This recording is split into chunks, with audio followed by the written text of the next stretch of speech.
Hey there, YouTube. I'm Ikitsu. This is the Ikitsu Times. Welcome to my channel. Welcome to a little bit of Sins of Solar Empire 2. So I'm going to be talking about the command ships as a whole, and I'm going to be sort of like talking about each one of them and where I place them on a pseudo tier list, which I'm not actually going to do as a tier list because I don't like those things, and I think that it's a stupid format.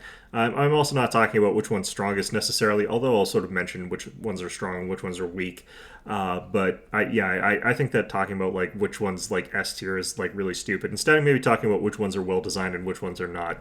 But first of all, let's talk a little bit about the whole of all of the command ships. So the first and most obvious one, this is something that like everyone has been complaining about, is that the command ships are supposed to be a sort of intermediary step between your regular capital ships and your Titan.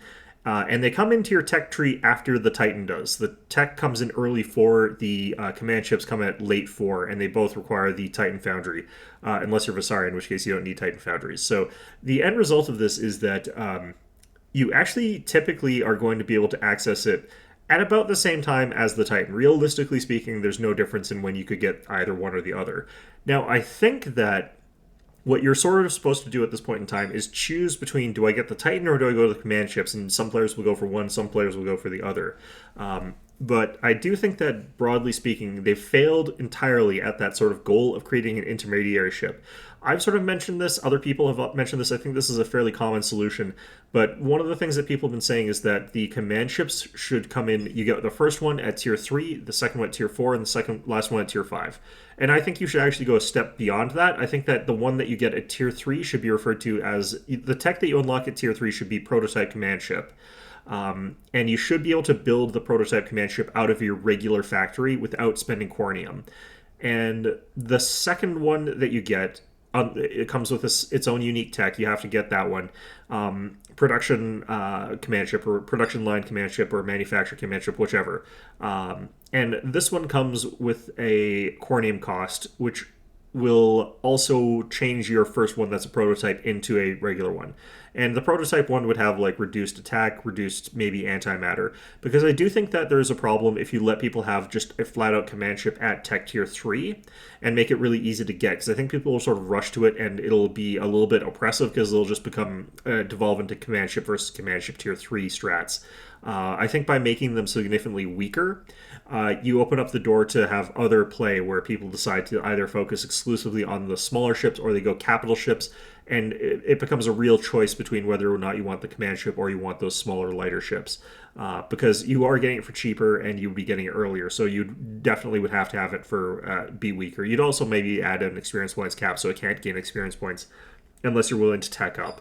So I think that that would be probably the ideal solution. How you would actually implement that, the specifics of it, I think that there'd be more to it. I just don't think that you would flat out want command ships to be available at tech tier 3. I do think you need to gateway it somewhat so that's a little bit later for them to be full power.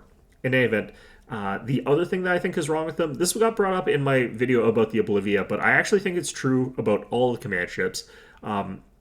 So someone was saying in one of my videos that the Oblivia requires you to sort of build your entire fleet centered exclusively around the command ship. And to a certain extent, that is true, but I think that that's actually true for most of the command ships.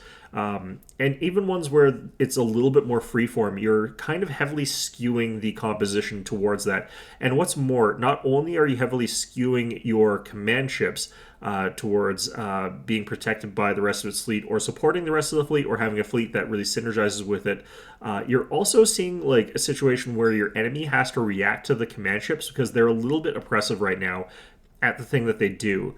Most of the Titans are relatively non-utility. The only exception to that really is the Ancleon, and it's kind of universal in what it does. The thing about, like, for example, the Erratica, it doesn't care what the rest of your fleet really is. It's designed to operate pretty much by itself, consume whatever ships happen to be around it of the friendly sort, and deal a bunch of damage in an area to affect the enemy. It turns invincible if the enemy decides to really focus it, so you don't have to focus the rest of your fleet on protecting it. All that kind of stuff. The Coronata flies into the middle of a whole bunch of enemy ships and then converts them all and then dies. It's what it does. You've got like the Ancleon, which is capable of like protecting and like fortifying virtually any kind of fleet that tech could realistically produce. And then you've got the Visari ones, which I know nothing about, except for the fact that the Visari Exodus one was so oppressive that it got nerfed into the ground. I'm not actually sure it got nerfed enough. It actually seems really, really strong still. The thing about it is it has massive self-sustain. It has tremendous damage. It doesn't need like a ton of other stuff to support it or protect it because it's got that self-sustain. They all kind of are like that. They don't need to have the fleet center around it because they work independently. A lot of the command ships are designed to integrate into the fleet, which I think is more interesting and better. But I also think that it runs that sort of risk of creating stagnant play where people are going to find like the best combination of ships to go with a specific command ship, and that's going to be true for all of them. People are going to realize that they can't take certain types of ships into certain command ships because those command ships will completely obliterate that ship type. And you're going to be stuck in a situation where the play with the command ship into that type of enemy is going to be completely stagnant, and the play with your command ship is going to be completely stagnant. And you could also end up in a bad situation where you've got a command ship that does something that really gets penalized by the enemy's command ship. Fortunately, I don't think there's anything that's too heavy into that sort of style of thing, but that is definitely a thing that could potentially happen there. So I think that the solution to this isn't necessarily obvious. I actually think the best solution to this is to create a completely different dynamic on a second command ship for every single faction. So, for example, Tech Enclave could lean into they're the economic faction by creating another command ship that takes up those command ship slots, meaning that you get less Takadarans. And if you get it, it focuses on the economy side of things. Like, for example, it could do a sort of bonus where all of your ships in a radius around it act as a limited kind of trade ship where they generate a little bit of revenue trickle. And it would be like the actual ship itself counts how many ships are in a radius around it and then generates a small amount of money based on how many are around it. It wouldn't be like each and every one of those ships becomes a permanent trade ships and acts like one. It would just be abstracted. You could have something that makes it so that if they're in a planetary gravity well, activate an ability, it increases the mining rates of the planet by like a certain percent based on level. And you could have those sort of things, and it would be based on ramping up your economy. And then you could have it do some sort of in-combat stuff there as well. Maybe having some salvage mechanics taken from like Visari style stuff. I think that like that would make it so that if you're really greedy, you could get 3 of those and take 0 Takadarans. In which case you have like the strongest possible economy in the game, but you have like a really, really weak fleet because you're missing the anchor that those Takadarans provide because they're so powerful and they're so versatile and they're so good at supporting the rest of your fleet, making everything else in your fleet really strong. If you're missing that, you're making a very deliberate choice to go for a very different composition. And I think that you can do something like that for each of the different factions. And I think that that would make things a little bit more interesting. Another example would be you've got the Oblivia, which is that very direct sort of burn everything down kind of ship, which is pretty emblematic of the mentality of Advent Wrath, which isn't very well articulated by a lot of their design because they have to share it with Reborn for a large extent. You could have another command ship that was really leaning into their cultural element and their conversion elements, because that's another thing that they sort of work with. And you would have that thing work off of completely different principles than the Oblivia, working against completely different targets. So I think that you've got that sort of choice there where suddenly you've opened up the ability to go all 3 Oblivias and an entire fleet that's devoted purely to protecting those, or you go all 3 of the other one and build an entire fleet centered around how that works, or you get like a mix of the two and you don't worry as much about the effect of the command ships at all, getting just the best that you can from each of them. So I think that that would be something that would make it so that there's more variety and sort of more synergy between the different sort of things in a positive way. It would also mean that if you're going up against, for example, Visari Exodus, if you had like a really strong, say, strike ship that's capable of sieging down systems, that's the other one that maybe they go for. One that's burning down planets, one that's good at destroying star bases, which maybe even raiding by being able to do some warp shenanigans. You could have that sort of ship there where it's capable of doing that kind of thing. And it would be very, very powerful. It would be very capable of destroying a whole bunch of like star bases, a bunch of orbital stuff, taking out planetary defenses, bombarding planets. And you would have like that option instead of taking the Anacral Wanderer. And if you take that instead of the Anacral Wanderer, suddenly you've got a much stronger ship, but you're vulnerable once again to strikecraft. So you have to sort of choose: do I want to like completely negate strikecraft, or do I want to have that other option there? And if you're going into a that sort of match there, you could go heavy strikecraft to try and force your opponent to take Anacrals, so that you can sort of like have that knowledge that they've got a bunch of Anacral Wanderers, which are not really that strong otherwise. They're kind of okay with their strikecraft, their fighters being able to attack things, but they're really there to like mess with like missiles and strikecraft. So you can start phasing into having other things, keeping those Anacrals alive. So your opponent has to choose between destroying their own Anacrals or just having them around and being kind of useless, especially if you just keep your carrier fleet back up safe off in the distance there and not letting them actually get destroyed. That way they remain a persistent threat, meaning your opponent has to keep those Anacral Wanderers that are not that useful for him existing there. So I think that that would be the best solution to that problem. I don't think that it just exists for the Oblivia. I think that it, to a large extent, exists for all of them. There are certain ships that are lesser affected by that mentality. But I think that there are a lot where you build the fleet centered around the abilities of your command ships, because so many of them have those powerful abilities.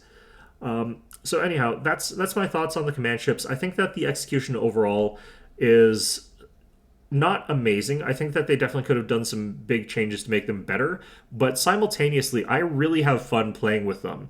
But that might be temporary because, like I said, you run into that sort of stagnant approach problem that could happen. That's anytime you've got something that's really meta-defining, and I think the command ships definitely can be in a way that might not necessarily be that good. So anyway, we're going to start talking about the different command ships there, each in turn, and we're going to talk about them primarily about how well designed they are. This is unrelated to how powerful they are in a large extent, but we will also talk a little bit about that. The first one that I sort of have to mention, unfortunately, is the Justicia. The Justicia is actually really good in certain contexts, and if you're playing it conventionally the way that I think it's intended to be played, it's actually quite decent without being anything too bad. It has that one problematic thing, though, that I showed in that video that you can do with this. It's actually even stronger on the defensive. If you've got that vision of your opponent, you know where they're going to be warping in, you can have a massive sort of blob sitting there waiting, and you can just have your finger on the detonate button, sacrifice everything, and immediately destroy like your opponent's fleet as soon as they jump in. This would remove any potential counterplay against it, because they literally won't have time to counterplay against it. And it would be completely oppressive. I think that that would be that the possibility of doing that is completely oppressive, because as soon as you do that, you bring a bunch of stuff back. You have like the resurrection item on the planet that this is happening at, and you just jump everything forward and just trash the enemy while they're trying to rebuild, while you've got everything sort of coming back to life and coming back into the fight there. I think that this is a little bit too strong for that particular thing. The other abilities, if you were to sort of ignore that one little thing, they do run into some problems in that a lot of them are clunky to use. I think radiuses could be adjusted. I think some of the numbers in particular are fine, but I definitely think the radiuses could be made better to make it a little bit easier to use. I've seen some people say they want like Reinvigorate to have a much bigger heal. I think that would be a tremendous problem if they actually did that in practice. But I think if they were going to go the direction of making the Reinvigorate heal really, really strong, what you would probably want to do is make it so that you're getting size scaling on the heal, and your ability bonuses for like attack speed, psi power, and your damage mitigation are flat amounts that you get by level. But I actually think that the numbers work relatively well for Reinvigorate as they sort of stand. Making it so that their base value is scaled and you reduce the size scaling might make it so that people sort of understand the ability better, because I think right now a lot of people are looking at it and are sort of under the assumption that its primary importance is its healing ability, when it's not. The things tied to the locuses are the important things about Reinvigorate. The other thing is its first ability, the Judgment, is complete trash. Like, that is an ability that is just complete total garbage, and they really need to rework it in some way or another. And I still think the best way to rework Judgment is to attach effects from the different locuses to it, so that it's got some more flavor to it, and so the locuses feel a little bit better to take. Because right now, you do run into the problem that they take up that item slot and they do absolutely nothing on their own. They're only augmenting the abilities that you take. So because of all those different factors, I'd say that Justicia is like the least well designed out of all of these, but it's mostly because that weird buggy thing that you can do that instantly wipes out an enemy fleet. If it weren't for that, it would actually be kind of in the middle. I would actually put it at exactly like third place if it wasn't for that one thing there. And if it wasn't for Judgment to a lesser extent as well, I have to ding it points for that as well. It's a very strange ship, and I do quite like using it, actually. I think that's very underrated, and I think it's actually very, very powerful. So in terms of power, as far as that one goes, it technically has to go like in the very, very top. Again, because there's no other ship that can do a wipe entire enemy fleet in one frame. That it's just not something that any other ship in the game is capable of doing. Not even any of the Titans. Nothing is capable of doing a one-button delete capital ship ability. So the next worst one is the Anacral Wanderer. This one, I think, again, has that sort of potential with minor tweaks to its kit to make for really fun and dynamic and interesting gameplay. As it currently exists, it is designed entirely to negate any sort of engagement with it, where if you're engaging with it, it's just hitting a button and then it sort of eliminates the thing that's trying to engage with. And if you're not engaging with it, it doesn't do anything. So I think that it is the most clear and obvious case of this is something that sort of needs to be like retweaked in terms of its numbers to make it sort of more interesting, more dynamic to sort of play with and against. And again, I do think that if you are going to keep this, it really benefits from another type of Visari Exodus command ship, one that takes a little bit more risk and is a little bit more aggressive against things that are not like carriers and stuff like that. And it makes it so that, of course, like it makes the Anacral Wanderer more of a choice rather than something that you're just taking because you got it. And it makes it going carriers into Exodus more of a thing that could potentially be part of a mind game kind of situation. So, in terms of power, I actually think that the Anacral Wanderer can be fairly powerful, but it's very contextual. I'd put it on the lower end of the spectrum. The sheer amount of fighter craft that you're capable of getting from it does actually put its damage per second output pretty high up there, but the scaling for that damage is only modest. It's hard to actually get it to really scale super, super well, even if you take in that ability that gives the 600 Pierce additional damage to all the bombers. What's more, like, unless you're going for a full Visari carrier fleet, which I don't really like doing, I don't think a lot of people like doing, you end up in a situation where you can still get point defense down and end up losing all of your craft to just point defenses, even if your opponent isn't going fighter to fighter. Because if they go fighter to fighter, you just use pulse and they instantly die and they instantly lose the fighter to fighter situation there. So yeah, like that, there's that problem with it as well. So yeah, it's definitely sort of on the weaker end of things as far as I'm concerned. The next one is the Cavarokov. The Cavarokov has a lot of different design problems on a chassis that's mostly fine. There's a lot of interesting things that you can do with the Cavarokov. It's kind of fun. I like it thematically, but it runs into some problems with the way that it's actually trying to execute those. The first one is, as I mentioned, the fact that like it relies on weapon modules that take up its item slots. Item slots for capital ships are really, really important, making it so that you can do more diverse, more interesting builds, but also so that the ship can scale in power. If you've added in, just for example, the beams to the Cavarokov, you've taken up one of your 6 item slots and you've spent a little bit more money, but you're just as powerful as one of the other capital ships or command ships in the game. So you're doing as much damage as, for example, the Takadaran, which, you know, it comes with the beams in the case of the Takadaran. So you've used up an item slot and you've just caught up to that guy. Now you've used your second item slot and you've got your second weapon set to whatever it is that you're going to get there. And in this particular instance, you're running into that situation where, like, you know, you're up against a Takadaran that's tacked on the missile launchers to it. So it's used one item, you've used one item for getting ahead, but you've also had to use that base one, so you're still behind. And then after that, you get the situation where the Takadaran's capable of getting, like, a weapon that boosts their attack by some amount there, and you get a weapon amount that increases your attack by some amount. And you're still not really getting like way ahead of the Takadaran. You are getting ahead in that particular case potentially, but you're not getting ahead by as much as you would think, because again, you're just behind on weapon slots.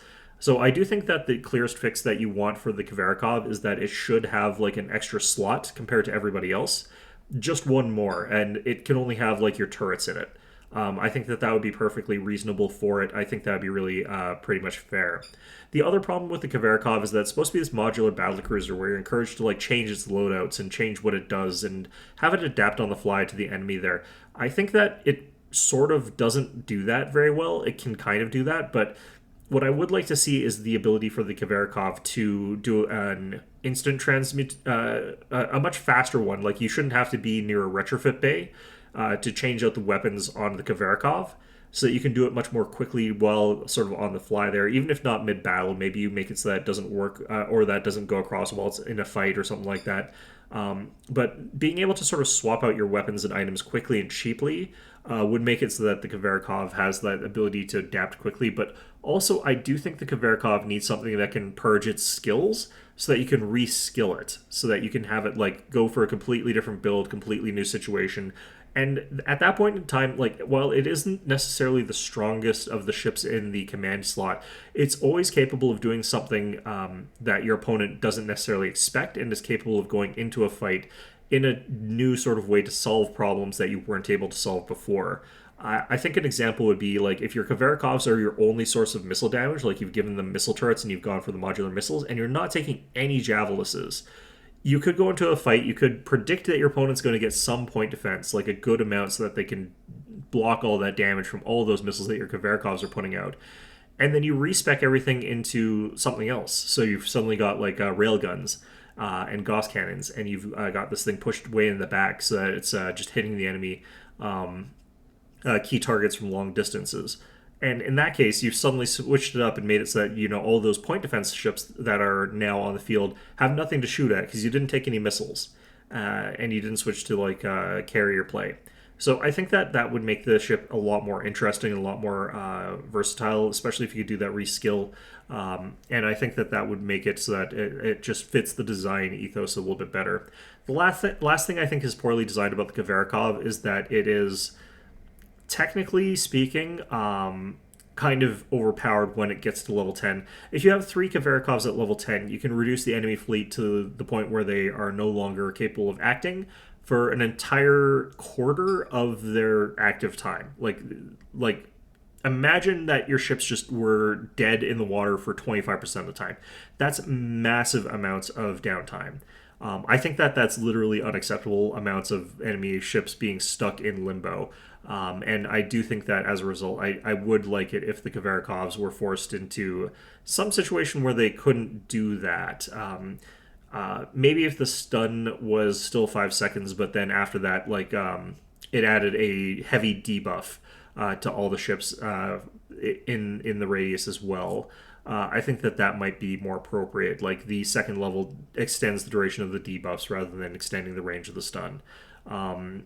This also makes it so that the level 6 one could be made a little bit stronger, because level 6 ultimate on Kavarokov, 5-second stun, is perplexingly enough like not that good. Like even all 3 of them together is 15 seconds, which is something. It's definitely something, but a 15-second gap is actually every 3 minutes is not actually that big of a deal. All in all, it's kind of a weird thing to balance, and this is why I think that adjusting the stun numbers is probably not the correct route to take with the Kavarakov's ultimate.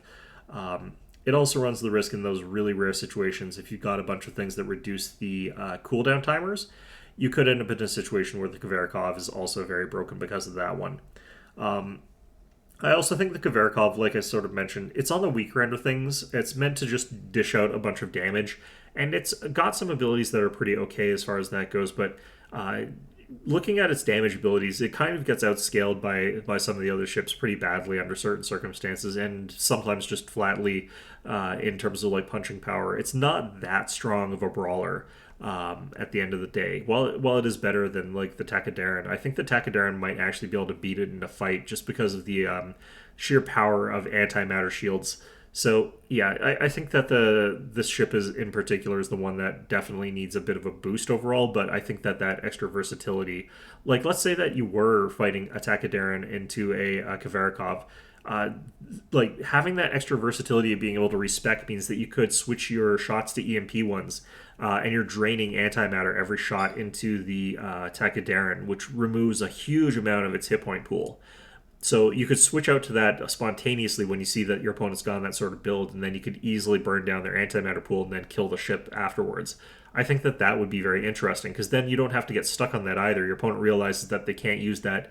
They rebuild their Takadaran and have it using a different strategy, and you swap out to missiles or to strikecraft or something like that, and they have to now work on getting a bunch of point defense that they didn't have. And so on and so forth. I think that that would be a really much more interesting dynamic in how you sort of use the Cavarokov than the way that currently sort of exists.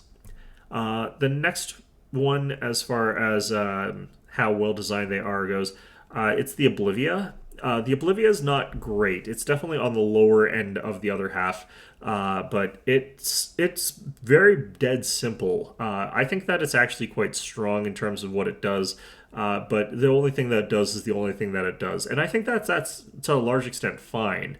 I think that like really the thing that holds it back from getting a higher score here is the fact that its volatile plasma is completely worthless. It's a completely dead skill. I also do agree with the sentiment that it is something that you build your entire fleet around to a certain extent. If you can protect your Oblivia, if you can keep your Oblivia alive, like your opponent is not capable of like disabling it or whatever, or killing it quickly, for one reason or another, you can get a ridiculous amount of damage output from the Oblivia by itself. And if your opponent's letting you do that damage with the Oblivia, it will destroy like an entire fleet in just like minutes there. It's very disgusting how much damage these things output. So I think that it's one of those ones that's a little bit too all or nothing. It could do with some scaling back on its damage to a certain extent, and you could replace volatile plasma with something that like lets it live through maybe even just a little bit better stuff, or give it some extra utility, or do something a little bit different. But I do think that to a certain extent, I think that would ruin the concept, though, even that. So I think maybe actually just making volatile plasma so it actually does something would be all I would really say you have to change about this thing. But yeah, there's some elements to this ship that I think are worse than some that are fine. At the end of the day, like it's always going to be hard to damage something that is just built around instantly killing things that are around it. You have to make sure that it can be killed by the opponent or damaged or disabled or crowd controlled down. That's how you deal with things that are those intensive damage dealers. But if you scale back its damage, then it really just ruins the concept, because at that point it's no longer worth even really taking. So it's a fine balance, and I'm not sure exactly if the Oblivia has gotten to where it exactly needs to be. I do think that the push is also a little bit obnoxious from time to time, but I hear they're patching it to make it so that it's not as bad for that. In terms of the power scale, I'd actually put this pretty firmly at the higher end of middle. It's very strong, but you do have to babysit it. It's like an AD carry. It's the sort of thing that needs its support, babysitting it all the way to the sort of situation where it can shine, and then it like immediately kills like 5 capital ships back to back to back. It's really strong when it gets going with what it wants to do there. It's actually so extreme in this case that like I think the Advent Wrath Titan should be built around just babysitting the Oblivias, because if you build a subjugation slash suppression or a coronata, it's capable of actually doing a ton of damage mitigation by just reducing the amount of attack damage that your entire enemy fleet does. You give like a couple guys with vertigo running around. You have the damage reduction on energy weapons on your on the Oblivias itself, and you just run with a whole bunch of Vigiluses, and you're in a situation where it's like really hard to actually deal any relevant damage to the Oblivia, because I think you're running something akin to minus 90% damage at that point in time on your opponent there. That's rough. And if you are worried about abilities, you just run in with a bunch of dominoes with subjugate turned off. So, subdual turned off. So I think that there's a lot that you could do to make these guys kind of really survive quite well. But I don't think that it is healthy for them to be in that position that they're in there. The next one is going to be the Solarin Tyrant, and it's actually pretty close between the Solarin Tyrant and the Takadaran. The Solarin has got some really interesting things that it can sort of do. It's quite strong, especially at dealing with lightcraft fleets. I've been told that it can be used against things like casters. The only caster I've been able to get it to really work well against with Terrify is the Iconus Guardian. Everything else I have kind of mixed results with. I can't really easily get those to work. But against like Guardians, I bet it would work against the Hoshikos as well. Those kinds of ships, it seems to do really, really well. Against capital ships, I'm having a lot less luck. But against small ships, this thing does really, really well. All its weapons are extremely good. It's extremely tanky and durable, especially with its shields cycling active. Like, you can get to 3 stacks pretty quickly, so whatever it is you're getting from that, you're getting from that. And its ultimate is also really strong as a support utility tool, whether you get it at level 1 or you get it at level 6, or sorry, level 6 or level 10. I think that also its kit works really well with itself. Like, all of its abilities synergize quite nicely. It doesn't force you into too restrictive of a fleet composition like the Oblivia does, or the Anacral Wanderer does, even the Justicia to a lesser extent. You're capable of taking pretty much whatever you want alongside of it, although, in my opinion, it does have a favorite composition. I have been playing it with Canrax, and this thing alongside Canrax is kind of gross. It is very, very capable of dishing out a ridiculous amount of damage, and also Junsorok Wardens going along for the ride there as well. Especially once you get the higher tech piercing missiles, you're capable of doing a ton of damage to the enemy's shields and hull directly, and then suddenly they just instantly die while they're getting burned down by these guys. They're very good. As far as power goes, I have a harder time figuring out where they are in power. My impulse on them is that they're kind of in the middle. I don't think that they're doing anything like super broken. I don't think that they're doing anything that you can't play around. Even when I'm playing with Guardians, I just turn off heal, and I just use heal as a sort of after battle support type ability, where my healers sort of come back into the fight and they just sort of like heal up any damaged ships back up to full, and then that lets me get momentum by pushing faster afterwards. But during the battle, if that's turned off, then they don't suicide themselves as badly. But broadly speaking, yeah, I think that there's nothing too crazy about what it's doing. A lot of its stuff has reactive counterplay that you can do to it. So it's not like guaranteed that you're going to be completely nerfed, because you could use something to stop it from using its level 6 there. Its damage is slow over time, so you can react to it if you have got abilities that can counter it. There are conditions where it can go extreme, but you can avoid those conditions under the right circumstances. So there's a lot of back and forth with this ship. I think that it works really, really well for what it's supposed to do and for where it sits in the game. I think it's one of the better examples of one of the ones that, if I was going to say we never see another command ship for each of the factions, like we didn't try to balance out that idea, the Solarin is probably one of the best ones as far as that goes, because I don't feel really highly compelled to take any specific composition with it. It's just a really good thing to have in the thick of things, doing its thing, chugging along, doing a bunch of damage, making it harder for my opponent to do the things they want to do. And the counter to them isn't super obnoxious either. I don't have to do a hyper-specific thing to beat a fleet that has got some Solarin tyrants either. Ironic for the name, all things considered. So the last one is the Takadaran Command Fortress. This one I think is the peak design for command ships out there. Similar to the Solarin Tyrant, I do feel like you can take virtually anything with the Takadaran and it'll still work quite well.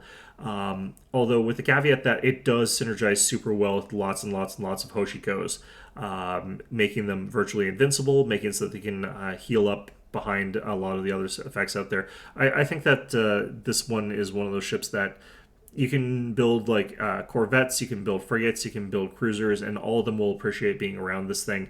It can fight things itself. It's okay at it, but not like oppressively good at it. Its only real sort of like janky thing is like how hard it can be to kill it.